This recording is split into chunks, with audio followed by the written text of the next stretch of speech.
People who have survived school shootings. What was it like? Serious. My freshman year of high school 2013. On our first Thursday back after winter break, a student showed up to school late with a shotgun.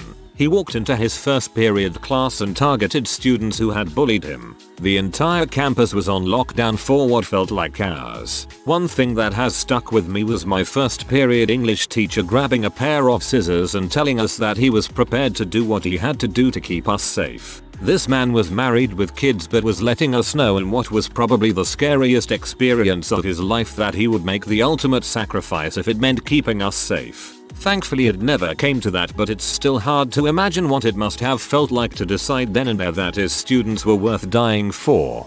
Your old English teacher is someone who deserves everything great in the world. I was in the room when one student shot another at our high school then ran out of the building. This was the 80s, so there was no lockdown procedure. We all just left the building in various states of shock. I never felt threatened, so it really didn't affect me too badly. The victim lived and the shooter spent several years in the Indiana Youth Center with Mike Tyson and one of my best friends from high school. That's a bizarre sentence for you.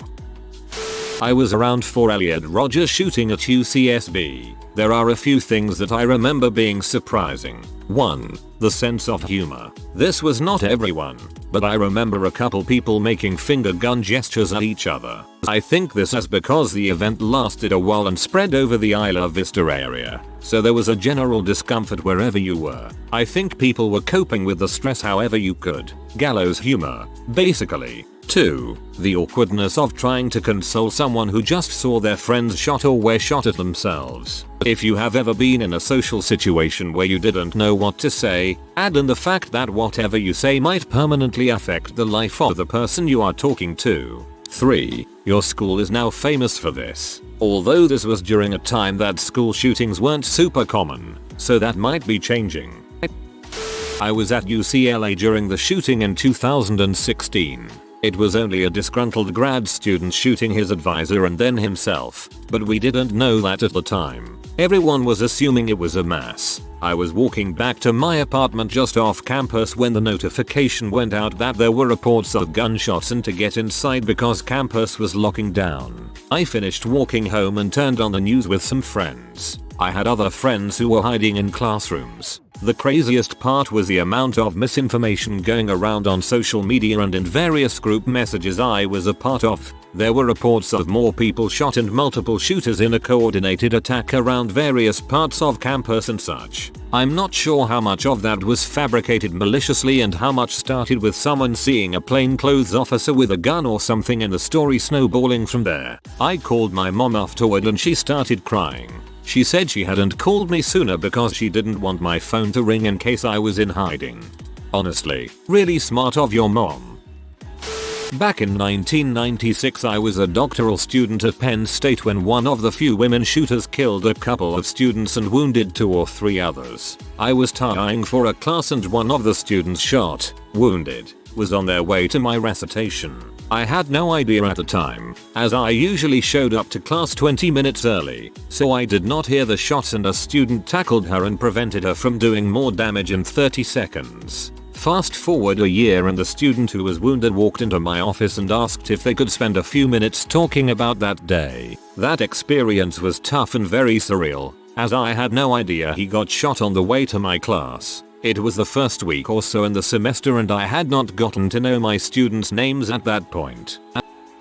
I was a student at Virginia Tech during the 2007 massacre. I wasn't directly in the fire or anything, just a student in the dorms. It was very surreal. That morning my friends and I sat in the dorms watching the news evolve on campus. It started off saying 1 or 2 injured. At that point we didn't make too much of the situation. I remember the newscaster saying at one point that the new updates was over 20 fatalities. The final count was 32. And we all just froze. We assumed it was an error. It was not. As the day evolved we reached out to our friends to make sure they were okay, but cell service was very spotty. I had a very uneasy feeling that a somewhat peripheral friend of mine was in danger and tried to text her. It turns out she was shot, but survived. Another of our friends was shot and killed. The next few days were strange. Classes were cancelled and many left the campus. President Bush came to speak to us, but I'm sure even he felt helpless with not much to contribute. Eventually, they cancelled the remainder of classes and exams for the semester and we left for the year.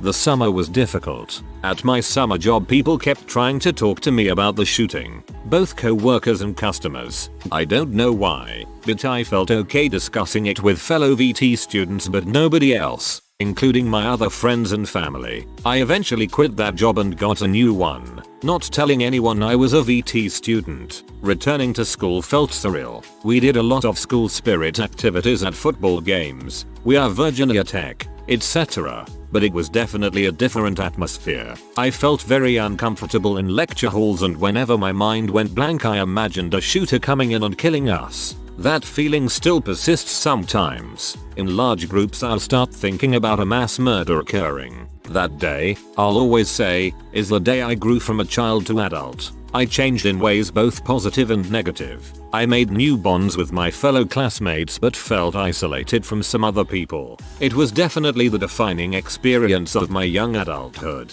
For a long time, I didn't want to talk about these experiences with anyone. Now, I try and speak more openly about it because I am trying to advocate for a better future.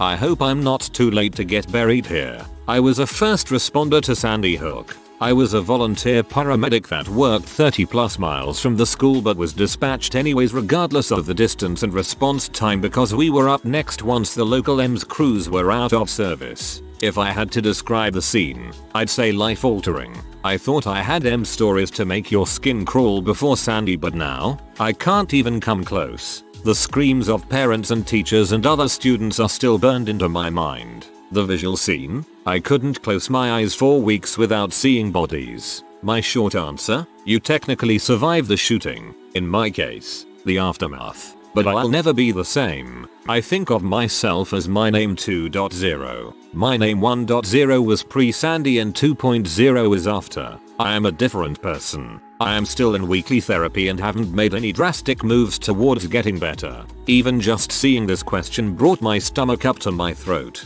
It's a part of me I'll never be able to explain to anyone that wasn't there and I don't tell anyone that didn't know 1.0 me because it's too much to put on anyone. My thoughts are with anyone that was involved in a school shooting brave enough to post here. Peace be with you all. This doesn't count as a school shooting, but there was a point in my middle school in 8th grade where someone brought containers of ethanol. There were rumors that he had guns in his locker, and he also had locks and chains, and he was planning on locking the school in and setting it on fire. My friend found out and told on him. He was arrested and we were evacuated. All the police released where the containers of ethanol were found, but they were keeping the chains and locks secret. This summer, the incident was last year. The person who was gonna burn the school down harassed and threatened my friend so much that he shot himself. I will never forget my friend's name or the student's name. My friend was a good person and didn't tell anyone what was happening until his last few days. We had a memorial for him at the school, but it still isn't the same without him. I hope that kid who threatened the school stays in jail forever and I'm so sorry to hear about your friend. I went to school next to a school shooting. It was our sister school so everyone from school A kinda knew everyone from school B. The morning it happened, I remember watching all the teachers in our back hallway gather around and huddled together. I made eye contact with one of them, who was visibly very distressed. I turned to the kid next to me and said something serious is happening and he laughed and said I was paranoid. Turns out I wasn't. They didn't tell us anything. They tried to hide the whole fact, but since so many people had connections to the other school, we all found out quickly. We went on loose lockdown so no going outside, which I still find odd, but whatever. 4 kids died. Personally, I wasn't in the shooting, but I am still a little shaken. That previous weekend, I met a kid who was very cute and I was debating getting his number. I didn't because I was shy, but the morning it happened, I was thinking of him and what if we had been texting and blah blah because I'm 14 and had major crushes. I came to find out he was one of the kids who died. That still kinda haunts me. Holy crap, that last paragraph is haunting.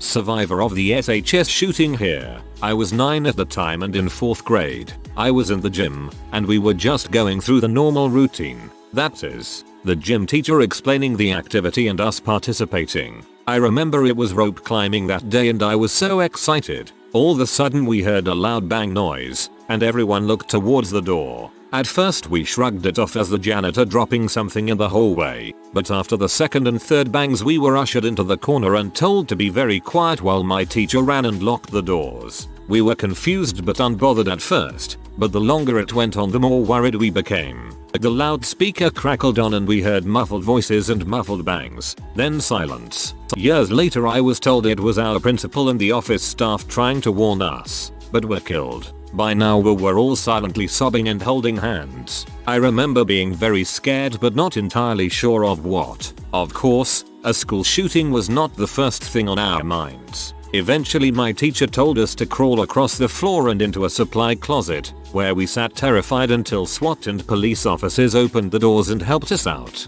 We went out one of the back doors and walked the drive to the firehouse, where our parents picked us up and took us home. That experience has changed me forever, and while the effects I had initially, nightmares, anxiety, etc., have lessened, I still feel them. I and many others suffer from PTSD and I don't think a day goes by where I don't think about it. While I did not know everyone who passed personally, I have seen the toll it took on my community and feel for their families and friends deeply. RIP angels. You are loved.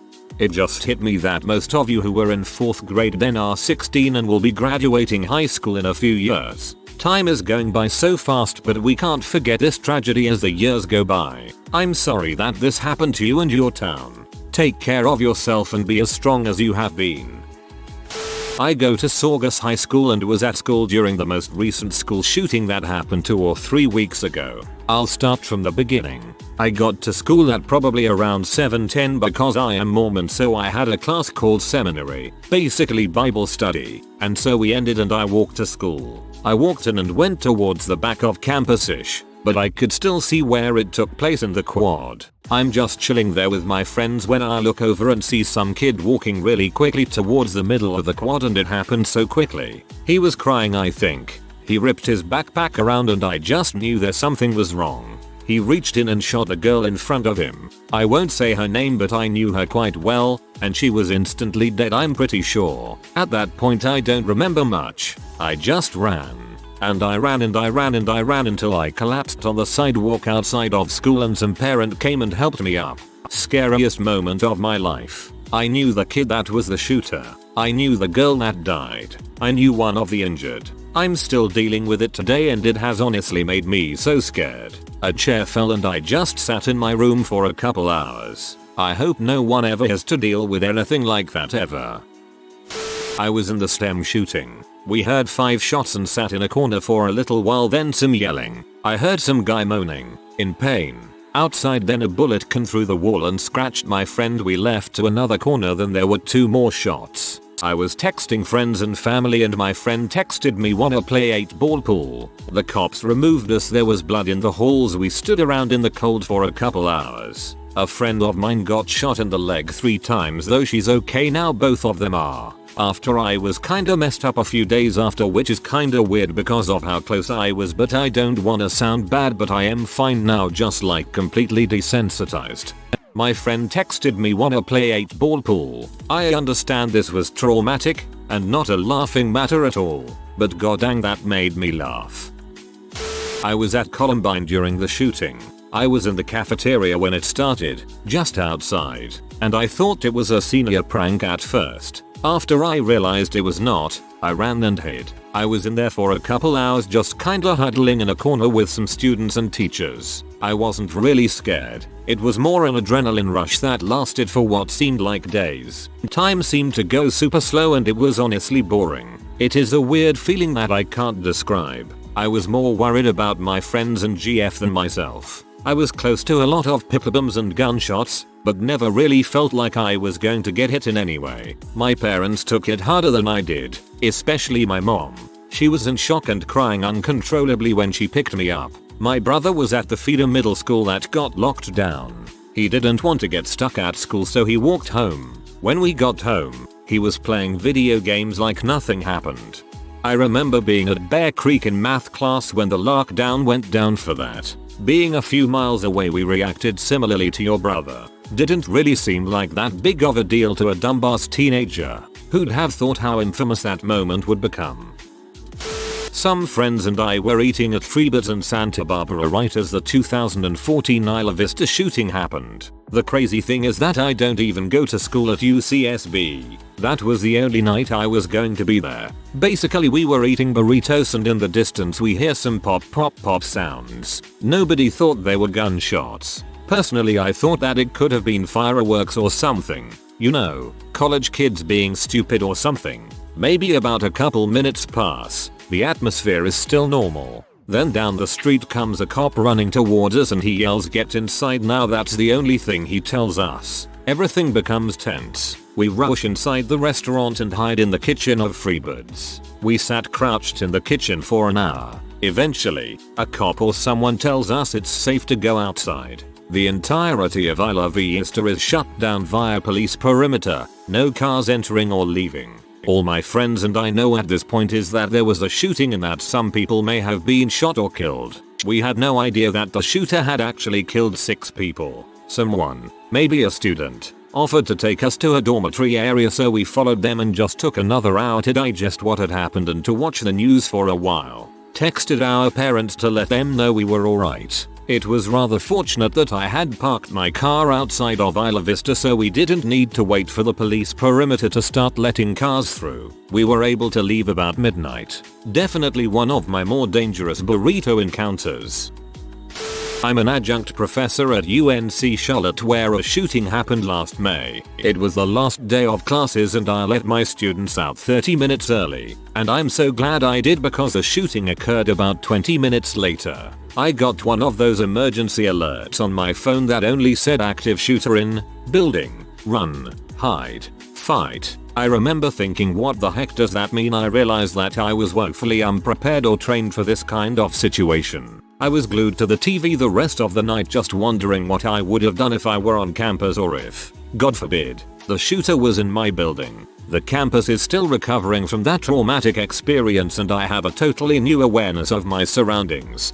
Checking doors for locks, closing the blinds on the windows, positioning myself near doors. It was weird because classes were over, so we all just left for the summer and exams were cancelled. This wasn't a Columbine style shooting, just 2 morons arguing over a chain. My high school had the football field right next to the student parking lot. The other 3 sides of the field were a very steep hill. On one side, at the top of the hill, a mall. At the time, here's how it went down. During football practice we heard gunshots and then everybody started running up the hill. I followed. At the top of the hill into the mall parking lot. Some guy was bleeding but he had been stabbed, not shot. He wandered off. After about 10 minutes coach told us to get back on the field. Whoever made it up the hill first was starting the next game. Turns out, these 2 wannabe gangbanger dickheads were arguing over a chain, and their idiotic cronies decided this is a good reason for a brawl. Somebody brought out a shotgun, because they're all freaking morons. Luckily didn't shoot anyone, but it dispersed the situation nicely. Sounds like a wonderful educational institution. I was at NIU during our shooting on Valentine's Day, 2008. I was on my way to a calc class when a woman ran past me crying. I kept walking, not thinking much of it. Then a couple cruisers drove down the street with their sirens on. Again didn't think much of it, so kept walking. Once I got near the math hall, one of my classmates stopped me and said the next door building just got shot up. All buildings were on lockdown and everyone in our class were locked inside. So I started turning other people away so they wouldn't go near. One guy looked at me, said oh, and continued walking. I eventually headed back to the dorms and told my roommate, who was in the middle of a nap. I popped on the TV, CNN I think, and watched coverage from the helicopters literally above our heads. It was surreal. We spread the word around the dorm floor and the building also got locked down, so we all settled in.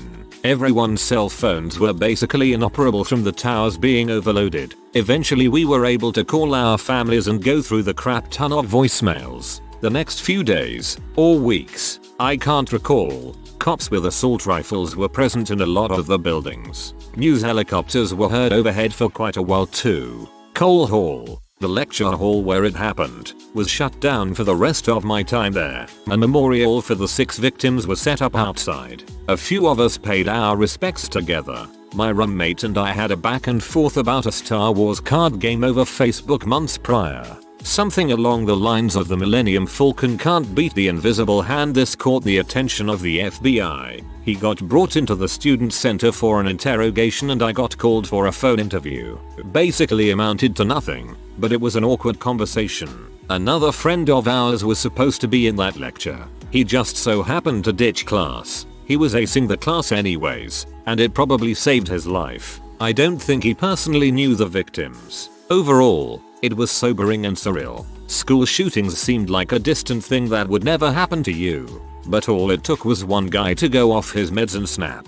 I still think about it. What's really sobering is that almost no one knows about, or remembers, the NIU shooting. I noticed people had just about completely forgotten by 2010.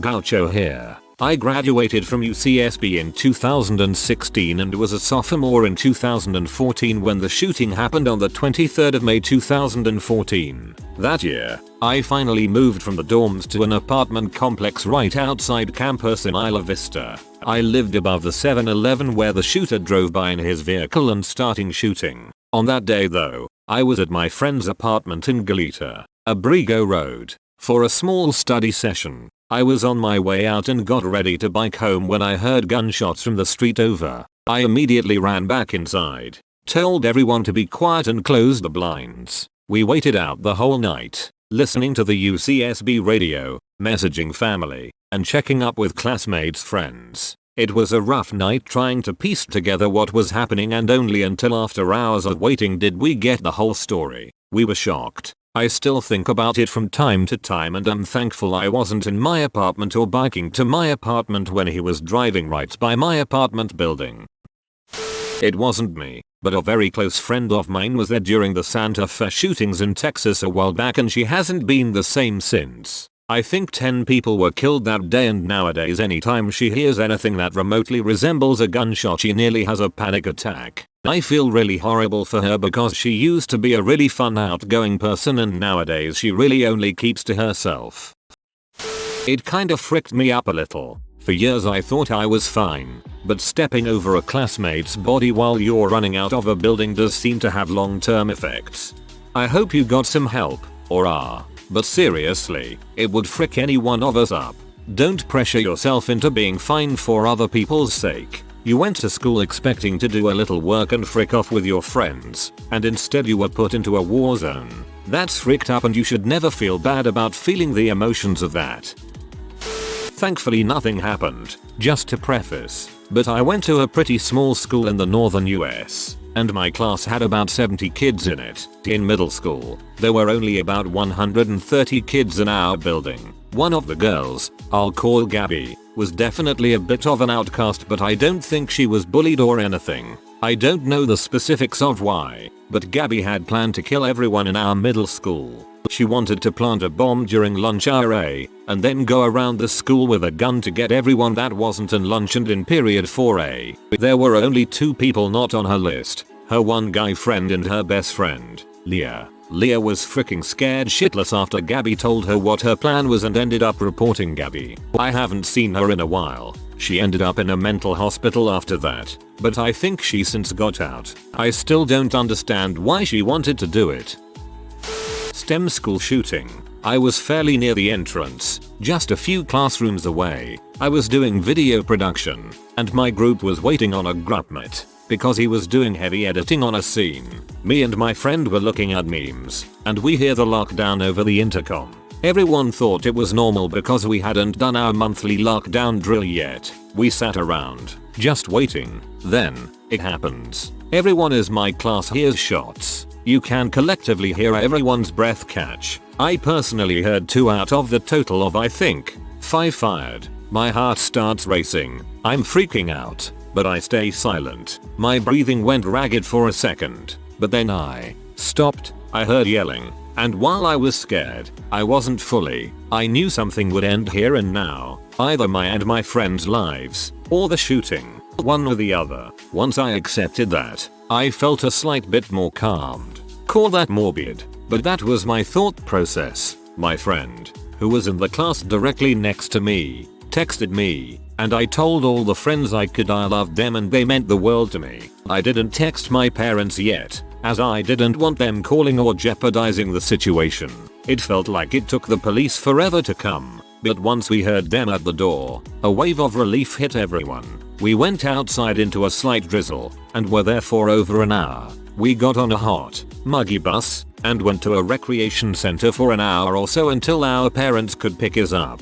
Funny thing is, my parents didn't even know a shooting had happened. They just got the notification of a lockdown and assumed it was a drill. Funny how a day near the end of a school year can turn around so fast. While I didn't know Kendrick Castillo personally, knowing he sacrificed himself to save countless others makes me give him the highest order of respect I can give. In terms of aftermath, we had a somewhat extended summer break. It happened early May, and a week passed and we weren't able to retrieve our backpacks or anything. Then, for the remaining 2 weeks after, we only had 2-hour days, with therapy dogs and relaxed atmospheres. This was to get people reacquainted with the building. This year, they are focusing much more on student mental health, with reduced workloads and whatnot, which I greatly appreciate. RIP Kendrick Castillo, I will remember you forever. If you are new to the channel, you can subscribe. I publish new videos every day. Until then, check another video.